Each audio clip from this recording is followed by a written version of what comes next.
Hi అండి. Welcome to Sanitha garden. ఇదిగోనండి ఈరోజు నా గార్డెన్లో మరి అల్లం నేను పెట్టుకుంటున్నానండి. ఇదిగో చూడండి, నేను మొన్నటిసారి హార్వెస్ట్ చేసినప్పుడు కొంచెం అల్లం ఉంటే జాలి సంచిలో వేసి పక్కన పెట్టాను. ఇదిగో చూసారా, మొక్కలు వచ్చినాయి అన్నమాట. చాలా బాగా వచ్చినాయి మొక్కలు. ఇప్పుడే పెట్టుకోవాలండి అల్లం. మనం ఎండాకాలం మనం పెట్టుకుంటే వర్షాకాలం దాటేసరికి మనకి నవంబర్ డిసెంబర్ నాటికి వచ్చేస్తుంది. 9 నెలల పంట మట్టిది. ఇదిగో ఈ 3 గోళాల్లోని నేను పెట్టుకుంటున్నానండి. పాటలు ఉన్నాయి, 3 పెట్టుకుంటున్నాను అనమాట.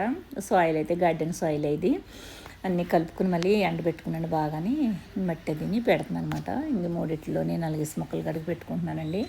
ఇవి 9 నెలల దాకా మనకి ఇది చేతికి రాదు, మళ్ళీ పంట రాదండి మనకి ఇది.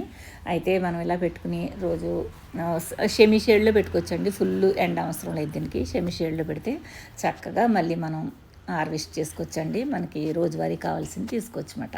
సరేనా? అల్లం పెట్టుకోవాలనుకుంటే ఇప్పుడే పెట్టుకోవాలి. సరే, ఉంటానండి. బాయ్ అండి.